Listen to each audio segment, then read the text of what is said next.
পচা কাজে লিপ্ত হতে পারে না।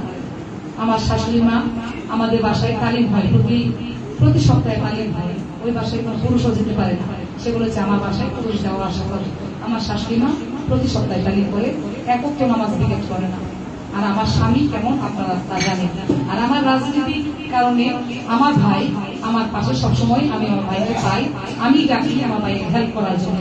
পেনা পিস্টন যেহেতু আমি সাংগঠনিক কাজে খুব সক্রিয়ভাবে মাইছি, ওইভাবে নামটা একটা ফুটিয়ে তুলেছি, তার পিছনে আমার ভাইয়ের একটা অবদান আছে, কিছু কাজ করে দেয় পাশে।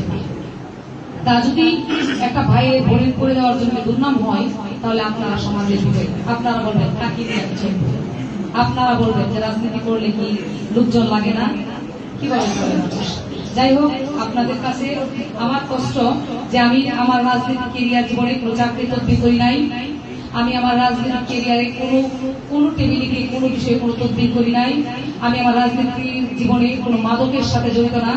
আমি আমার রাজনৈতিক কেরিয়ার জীবনে আমি কোন নারী গঠিত কাজে লিপ্ত ছিলাম না। আমি আমার রাজনৈতিক কেরিয়ারে আমি আমাদের মাইসিং সদর এমপির মার সাথেও কাজ করেছি, তিনিও আমাকে প্রশংসা করেছেন সাংগঠনিকভাবে।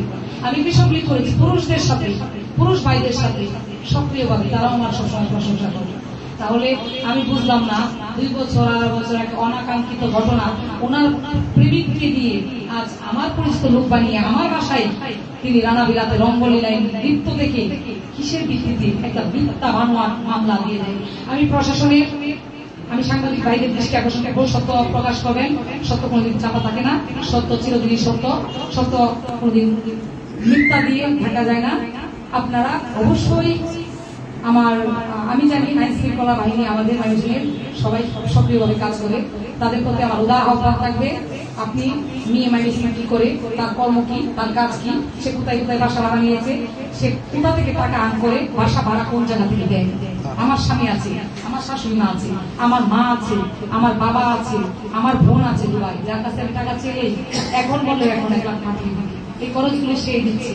কারণ আমার বোন আমাকে সন্তানের মতো, আমার মার পেটে সবার সাথে কথা বলা হয়নি ওইভাবে রাজনৈতিক জীবনে। আপনাদের সামনে ছোট বড় মাঝারি যেহেতু সক্রিয়ভাবে গোপন করার চেষ্টা করে, ফ্ল্যাট দেয়, আমাকে মানহানি করবে, আমার রাজনৈতিক কেরিয়ার নষ্ট করবে, আমার পদ খেয়ে দিবে, আমাকে সমাজে হেয় করবে, আমার নির্বাচনী ওয়ার্ডে আমাকে ছোট করবে, তখন আমি ভয় পাই। কল রেকর্ড আমার কাছে আছে, আপনাদের কাছে পৌঁছে দিচ্ছি, সব পৌঁছে দিব, যা যা বলেছি সমস্ত ডকুমেন্টস আমার হাতে আছে। তখন আমি সাথে সাথে আপনারা দেখেন 17 এপ্রিল 2024-এ সে আমাকে বকাবদ্ধ করে মেসেজ দেয়, সাথে সাথে হুমকি দেয়। আমি থানায় গিয়ে 18 এপ্রিল একটা অভিযোগ করি, যে অভিযোগটি এখানে আপনাদের সামনে সবার হাতে আছে। আমাকে 17 এপ্রিল সে আমাকে হামলা দেবে, আমাকে মেরে ফেলবে, আমাকে হেয়পূর্ণ করবে রাজনৈতিক ভাবে। গ্রামের দুঃসাহস পায় কিভাবে, তার পিছনে অবশ্যই কেউ না কেউ আছে, আপনার ফোন নিয়ে বের করবেন। প্রশাসনিক ভাইদের দৃষ্টি আকর্ষণ করবো। আমি থানায় সাথে সাথে ওই দিন যখন এই কাজটা হয়, তখন আমাদের ওবায়দুল কাদের স্যারের পিএস মা, গ্রামের মা, সাইফুল ভাইয়ের মা আমার এলাকার মৌসুমী টাওয়ারে ভর্তি থাকেন।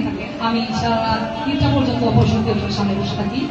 তখন 11:30টার সময় আমাকে হুমকি দেন। আমি 11:30টার সময় থানায় গিয়ে এই অভিযোগটা করি যে আমাকে এভাবে হুমকি দেওয়া হচ্ছে। যাই হোক, আপনারা জানেন যে কমিটির বিষয়ে আমার কোনো আক্ষেপ নেই, কারণ এই মেয়ের 2 বছর ধরে এই মেয়ে এই কাজগুলির সাথে জড়িত। যখন আমি জানতে পারি, অল্প অল্প করে সমস্ত প্রমাণ আমি আপনাদের কাছে দিব, আপনারা নিয়ে পড়ে যাবেন। তখন আমি সেন্টারকে অবগত করি, জিয়াপা, লিলিয়াপা এবং সাবেক যুব মহিলা লীগের আমাদের বাকি বাংলার কন্যাখ্যাত যিনি আমাদের নেত্রকোনার অধ্যাপিকা অপুকুল দিদিকে পাক্কা 2টা বছর ধরে আমি বলি যে এই মেয়ে এমন ভাবে চলাফেরা করে, এই মেয়ের জন্য আমাদের মাইনিসিং অন্য মেয়েদের দুর্নাম হয়ে যাবে। সে ছোট ছোট মানে পিছু লেগে থেকে সে বিভ্রান্ত করার চেষ্টা করছে। জীবনে রাজকালীন দাগ করে নাই, বাবা যত চাকরি করছে, পচা সামগ্রী পাখি, তখন আমি খুব বিভ্রান্তকর অবস্থায় পড়ে যাই। তখন আমার নেত্রীদের সাথে ওই রকম ভাবে যোগাযোগ হয় নাই, কিন্তু আমি আক্রোশভাবে অনেক আগেই বলেছিলাম যে কমিটিটা আপাতত যেহেতু এলোমেলো কিছু লোক ভিতরে এসে গেছে, মনে হয় সাইড করাটাই ব্যাপার হয়। কিন্তু এরপরে কমিটি এখনো আছে কি নেই, কি হয়েছে, আমি ওইরকম ভাবে ওনাদের কাছ থেকে কোনো মেসেজ পাই না। আমি রাজনীতিতে সক্রিয় ছিলাম, সক্রিয় থাকবো, আপনাদের সামনে দৃশ্যমান হয়ে আপনাদের সাথে থাকবো।